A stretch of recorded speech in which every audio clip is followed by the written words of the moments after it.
Hello, you guys, and welcome back to Hot Girls Eat Carbs.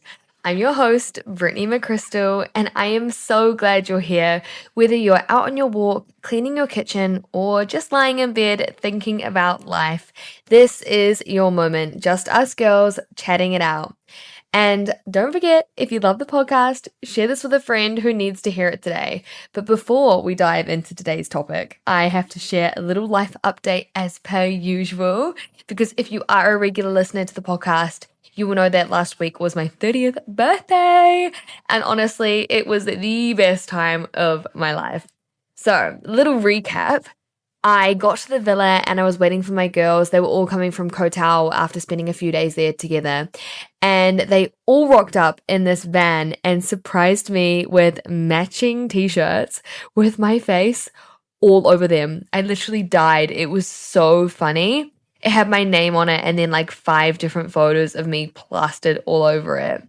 So we basically started the week with a Muay Thai class together, which was so much fun. And some of the girls, I feel like they definitely have some hidden talents there because they were actually really, really good for first-time Muay Thai girls. Then we headed to a fire show and then dinner at Fisherman's Village.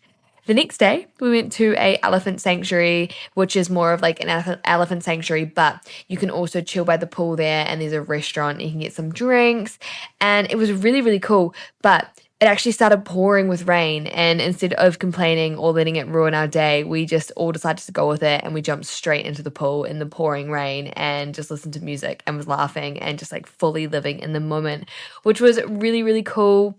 And then the next day, it was officially my birthday. We went out to Pig Island on a yacht, and when we were heading there, Josh was like, "Britt, look up at the sky."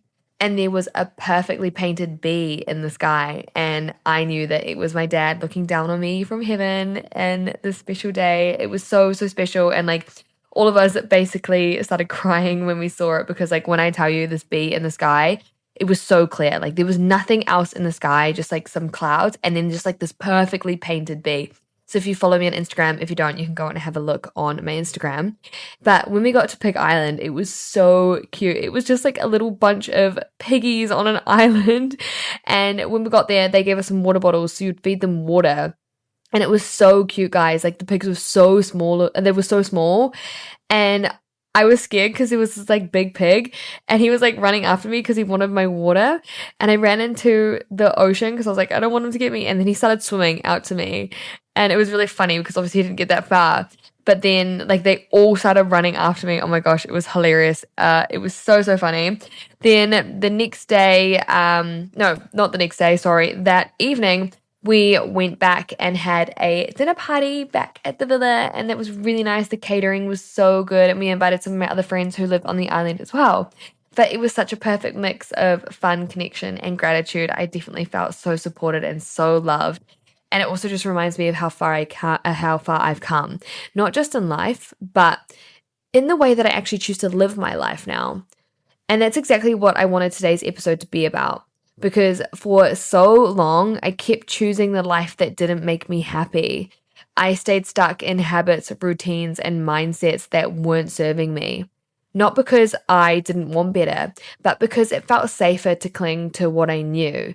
Even when I was miserable, it felt easier to repeat the cycle than to step into the unknown. And the truth is, we don't outgrow lives we refuse to challenge. We don't accidentally stumble into the future that we want. We become what we repeat. And every time you say you want to change, but you keep doing the same thing, you're silently agreeing to keep living the version of your life that you don't even really like. And this was me for years. I'd tell myself that I'd start again on Monday. I'd chase quick fixes. I'd spiral one bad day after another. And then I'd throw everything away because I thought that I had ruined it. And then I'd wonder why change felt so impossible. And it's not because I didn't want it. It was because I was trying to just stay in that comfortable stage. Here's the thing, babe. Most of us don't stay stuck because we lack willpower or because we're lazy. We stay stuck because when change feels uncomfortable, it feels awkward, foreign, and inconvenient at first.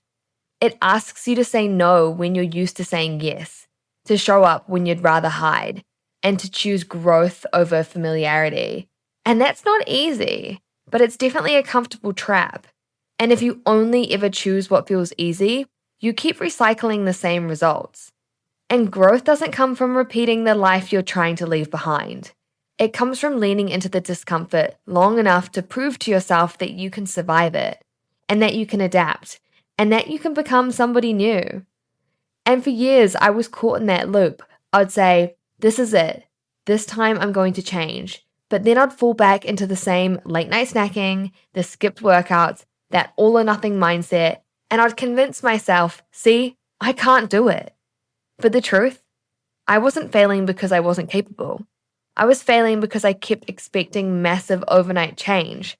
I thought transformation would be this big dramatic moment, like flipping a switch. And when it didn't happen instantly, I'd convince myself I wasn't cut out for it and give up. And when I eventually realized, and I want you to take away this today too, is that success doesn't come from giant leaps. It comes from stacking small wins over and over again. When I first started my journey, I was not at the gym 6 days a week. I wasn't tracking macros perfectly or meal prepping flawless Tupperware towers. I was just walking 10,000 steps a day, and that was it. And honestly, some days I only scraped by just hitting 9,800 steps at 10 p.m., pacing around my living room, but I did it anyway. And that simple act of showing up, even when it was inconvenient, even when I didn't feel like it built momentum. Consistency, not perfection, is what changed me. I used to think that I had to throw everything out of my pantry, start keto, or cut carbs completely. And every time I tried, I failed miserably. And what actually worked was finding the tiniest changes that didn't feel overwhelming, like adding more protein to my meals, or making my pasta in a way that fit my goals instead of cutting it out completely. Those swaps didn't feel like a punishment, so I stuck with them. And stacked together, those tiny choices added up to 27 kgs lost, without me ever feeling deprived. And one of my biggest setbacks wasn't food or exercise, it was my mindset. In the past, one bad meal would send me spiraling. Well, I've ruined it now. May as well give up. And that story I kept repeating is what actually kept me stuck. And when I shifted to, okay, that choice wasn't aligned, but my next one can be, everything changed. I stopped throwing away entire weeks because of one moment.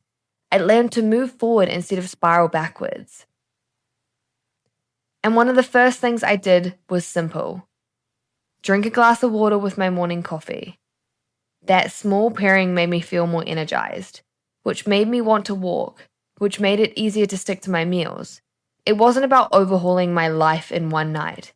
It was about stacking one little win on top of another until I built it into a lifestyle.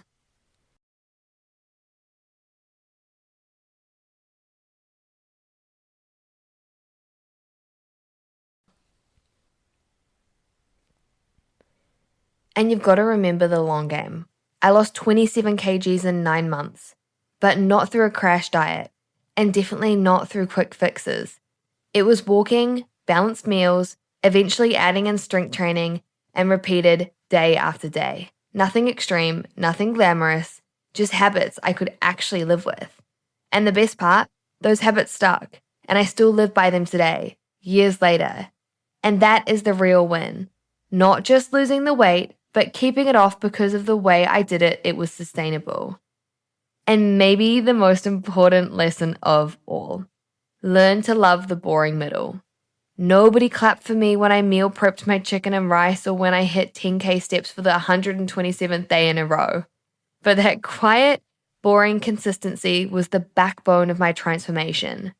The boring middle is actually where the change happens.